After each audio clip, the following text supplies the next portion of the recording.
Por vite me radh, kemi denoncuar një aferë që për nga llogaritë aritmetike, edhe një nxënës i klasës së 5 do të merrte vendime më të mençura për menaxhimin e parave të shtetit të tij. Po flasim për 2 tigrat në Vlorë, asete termike që supozohej të na shpëtonin nga kriza energjetike, që në nisje procedura mbante shkelje të shumta, por edhe sot që flasim, ato vetëm sa thellohen. Ndaj, tashmë, pas një viti e gjysmë, që anijet janë marrë në dorëzim dhe filluan të prodhojnë energji, le të bëjmë një bilanc se sa kemi shpenzuar dhe sa kemi fituar. Por, më parë le t'ju kujtojmë se si u lidh kjo kontratë. Kesh u ngarkua me një vendim nga Këshilli i Ministrave për të marrë asete gjeneruese termike me qëllim prodhimin e energjisë elektrike. Procedura e garës ishte emergjente, duke i lënë shumë pak ditë kompanive private për të hartuar dokumentacion e për të paraqitur oferta. Por edhe pse ligji kërkon 10 ditë për të shpallur thirrjen dhe për të pritur shprehjen e interesit, Kesh la vetëm 3 ditë kohë. Nga 2 firma që dhanë ofertë, pranohet ajo e konsorciumit mes Accelerate Energy dhe Renko. Kontrata mes Kesh dhe Accelerate Energy u negociua në mars të 2022-shit dhe u firmos një muaj më pas,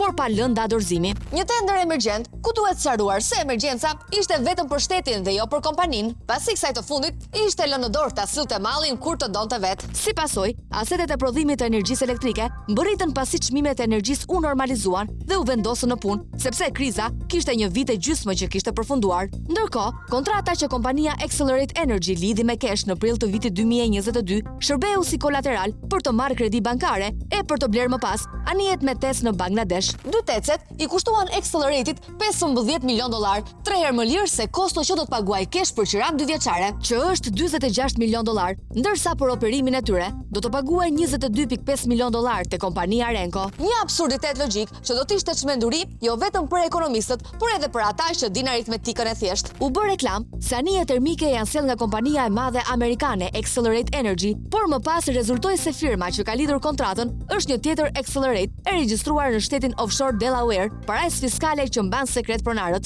Për më tepër, në ofertën e dorëzuar pranë Kesh, rezulton logo e firmës amerikane Accelerate Energy, por në brendësi, derisa certifikata e regjistrimit është e një kompanie tjetër, Accelerate Global Operations LLC, ndërsa personi që ka firmosur ofertën është Daniel Bustos, shefi i një tregtare i një tjetër Accelerate Limited Partnership. Të dyja këto kompani të regjistruara në parajsa fiskale. Por jo vetëm kaq, ndotja mjedisore që i shkaktohet zonës së mbrojtur në gjirin e Vlorës është kolosale, pasi TECet, kur punojnë me kapacitet të plot, djegin 500 ton mazut në ditë. Ajo që e vulos këtë histori si abuzim është një auditim që ka kryer kontrolli i lartë i shtetit për performancën e kontratës, nga ku rezulton se kosto për energjinë prodhuar nga anijet me TES është më e lartë se energjia që mund të blihej në treg të lirë. Çmimi mesatar i energjisë elektrike në bursën hungareze Hupex për vitin 2025 është €110 për megawatt-orë, ndërsa sipas llogarive që ka bërë KLSH, nëse e njëjta sasi do të prodhohej nga termocentralet lëndruese, kosto e prodhimit të energjisë do të dilte €268 për megawatt-orë.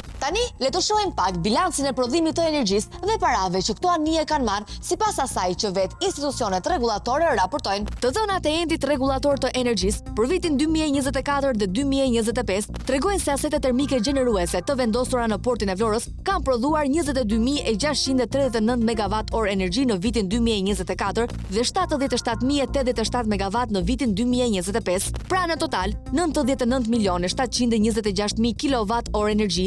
Nëse do të llogaritnim mesataren ditore të konsumit për vitin 2024 dhe 2025, që është 20 milion kilowatt-orë në ditë, anijet i bie që të kenë punuar për të na mbajtur me energji plot 5 ditë. Po sa kemi paguar për energjinë e prodhuar nga këto asete termike që i morën me qira $45 milion për 2 vjet? Sipas asaj që raporton korporata elektroenergjetike, deri në fund të vitit të shkuar janë paguar si qira për kompaninë Accelerate Renko $33 milion, ndërsa për Renkon si operues dhe mirëmbajtës i tyre janë paguar $15 milion.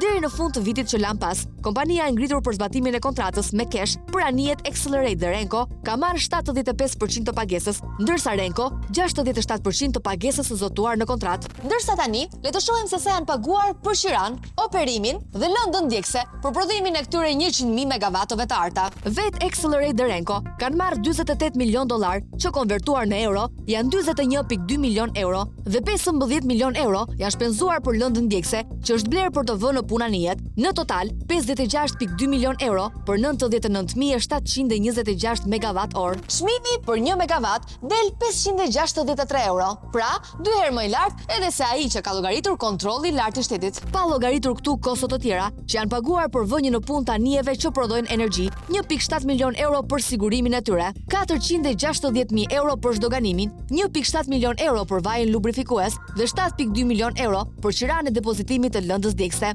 Në këtë rast, do të na rezultonte 67.26 milion euro të paguara për të prodhuar rreth 100.000 megawatt orë energji ose 675 euro për 1 megawatt orë. Kosto, të cilat sot me çmimet e lëndëve djegëse në bursa që janë rritur për shkak të konfliktit mes SBA-s dhe Iranit, do të dilnin dhe më të larta. Vetkesh thot se ka prodhuar energji nga anijet për optimizimin e portofolit të energjisë, duke shitur në periudha kur çmimi ka qenë i lartë në oraret e pikut dhe ka përdorur energjinë e importit në periudhat kur çmimi ka qenë i ulët. Por nëse shohim energjinë e shitur që kanë prodhuar dy anijet, sipas të dhënave të bursës së energjisë, në total janë shitur 1211 megawatt orë energji dhe janë argëtuar 135.000 euro, një çmim mesatar për 111.3 megawatt orë. Pra, është prodhuar energji nga anijet me kosto 675 euro për megawatt orë dhe është shitur me 111.3 euro. Shkurt, nga anija termike kemi shpenzuar 6 herë më shumë për ta prodhuar energjinë se sa çmimi që e kemi shitur. Një model biznesi që nuk ekziston askund në botë përveç se në Shqipëri dhe që administrohet nga një prej kompanive më të rëndësishme publike.